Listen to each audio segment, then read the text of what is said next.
Salam l'équipe, salam la team des Z, j'espère que vous allez bien.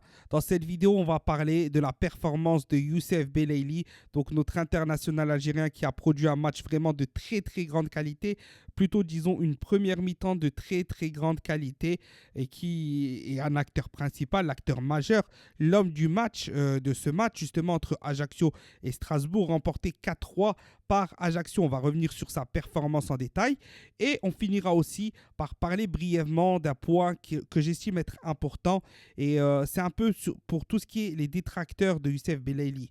On a entendu tout un tas de choses suite à l'épisode de Brest, ou même quand il est arrivé à Brest, ceci, cela, il n'a pas le niveau de Ligue 1, il ne peut pas jouer dans un grand club, ceci, cela. On va répondre un peu à tout ça, et en tout cas, je vais donner mon point de vue sur cet aspect-là en fin de vidéo. Donc déjà, premier point, on revient sur la performance de Youssef Belaili. Donc, c'est très simple, Strasbourg menait au score.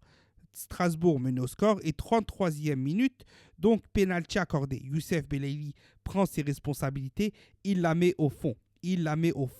Donc il relance son club, il relance son équipe d'Ajaccio et on voit qu'ils sont partis motivés. Il prend tout de suite le ballon, il ne cherche pas à célébrer je ne sais comment, il motive un peu les troupes, vrai caractère de leader sur ce coup, etc. Et il dit entre guillemets allez, on va chercher la suite, on va mettre les autres buts qu'il faut pour faire gagner l'équipe. 34e minute, donc récupération d'Ajaccio. Donc une minute après le pénalty, à peu près 34e minute, 35e minute, allez, ça se joue à 2 minutes près. Belaili offre l'avant-dernière passe décisive. Il lance Amouma en profondeur qui offre une passe décisive. Je ne sais plus c'est qui l'a mis, Idrissi ou je ne sais plus exactement. El Idrissi, je crois, ou je ne sais plus. En tout cas, ça fait but et il est encore impliqué sur le deuxième but. Seulement quelques minutes après, Belaili dans la surface de réparation provoque le deuxième pénalty du match et se charge de le transformer. Doublé de Belaili, il a 2 buts en l'espace de seulement 7 minutes. 7 minutes, le match a totalement changé. Mais c'est pas fini. Quelques minutes après encore, on approche de la fin de la première mi-temps. Belaili va sur le côté gauche. Il est face à deux joueurs. Impossible de lui prendre la balle. Il offre une passe décisive, mais placée sur la tête au millimètre près. Et ça fait 4-3 pour Ajaccio. En l'espace de moins de 15 minutes, Youssef Belaili a marqué 2 buts, dont un provoqué sur un de ses pénaltys. Il offre une passe clé avec une avant-dernière passe et il offre une passe décisive. Grosse performance de Youssef Belaili. Il a encore une fois fait ce qu'il sait faire.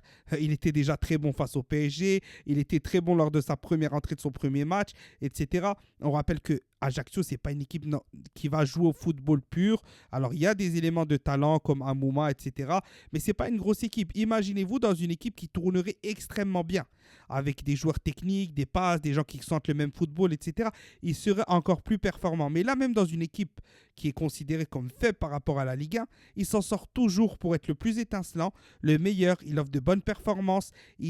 Individuellement, il fait la différence. Il est au-dessus du lot sur à chaque fois les deux équipes sur le terrain. Il fait partie du top 1 ou du top 3. Par exemple, face au PSG, forcément, ce n'est pas top 1 parce qu'il y a d'excellents joueurs. Mais sacrée performance de Youssef Belaili. Pour moi, il a fait vraiment quelque chose d'incroyable. Une très belle performance. Maintenant, on va passer au deuxième point, au deuxième sujet de cette vidéo, deuxième mini-sujet de cette vidéo. Et c'est là ce qui me dérange. C'est qu'à chaque fois, tu sens qu'il y a des détracteurs de Belaili. Même des détracteurs, je vais dire des joueurs locaux, de manière générale. Quand ils s'exportent en Europe, il y a toujours des gens pour critiquer. Même là, il a fait une grosse performance, 2 buts, une passe décisive, une avant-dernière passe décisive. T'en as, ils vont te dire, ouais, mais c'est que 2 pénaltys, c'est que ceci, c'est que cela, c'est que cela. Quand il y a toujours quelque chose. Quand tu entends des gens dire qu'il n'a pas le niveau de Ligue 1, quand tu entends des gens critiquer parce qu'à Brest, il y a eu des choses qui se sont dites, on ne sait même pas si c'est vrai ou faux. Alors non, moi en tout cas personnellement, quand il y a des choses comme ça qui se disent, je rapporte ce que les médias disent, etc. Et ensuite, je laisse les gens débattre sur le sujet.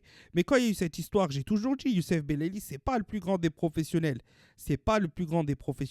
Mais quand j'entends qu'il n'a pas le niveau de Ligue 1, arrêtez. Vraiment, arrêtez. À chaque fois, il fait des bonnes performances. C'est pas parce qu'il n'est pas resté à Brest que c'est un problème footballistique. Rien à voir. quand tu as un Ben Arfa, par exemple, toute proportion gardée, qui ne tient pas dans des équipes, qui n'a pas sa place, alors qu'il mange dans toutes les équipes où il mange techniquement tous les joueurs de A à Z. Il les mange, il met plus de buts qu'eux, il met plus de passes qu'eux, etc. Mais il ne va pas être conservé dans les clubs parce que ça dépend. Il y a l'aspect aussi tactique. Il y a des joueurs comme ça, ils sont pas très tactiquement. Lui, physiquement, certes, Belaïli, il a des lacunes, etc. Parce qu'il n'a jamais connu le haut niveau.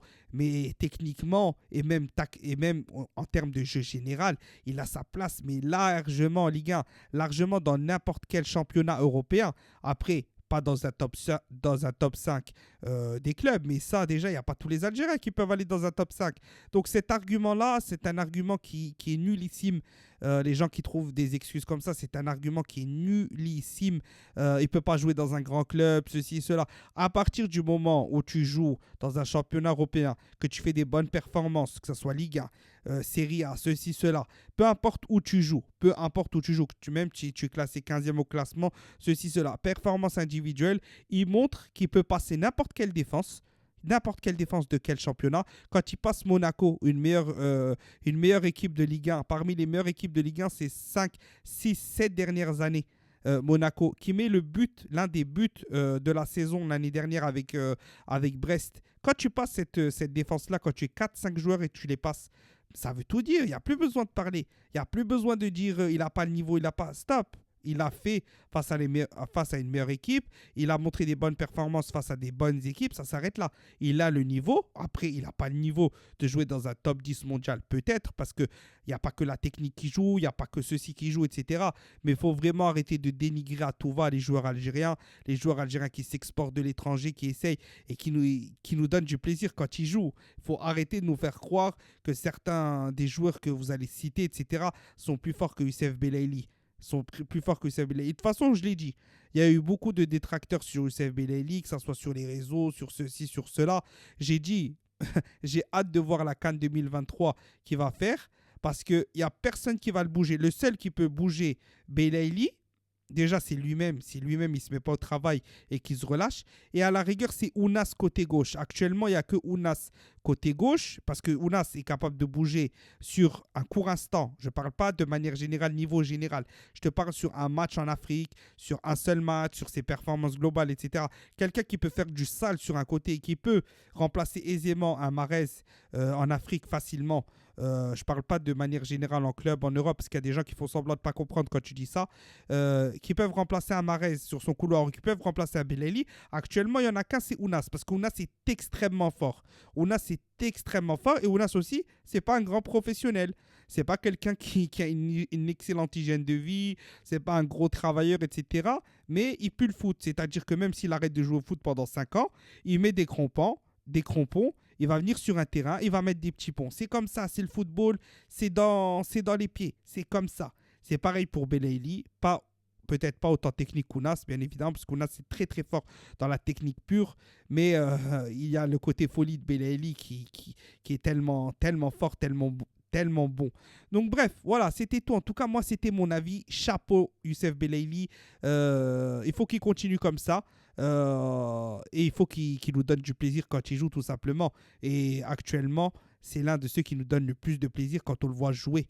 Hein, je pense pour tout le monde, qu'on l'aime ou qu'on l'aime pas, il faut quand même rester lucide et dire les vérités. Donc voilà, c'était tout. Pour conclure, écoutez, très simplement, Youssef Belaïli, on souhaite qu'il fasse une bonne demi-saison, parce que bon, c'est possible qu'il parte en hiver, même qu'il fasse une bonne saison s'il reste, qu'il prenne du plaisir, qu'il marque des buts, etc. Il fera plus une grande carrière en Europe, ça c'est sûr et certain.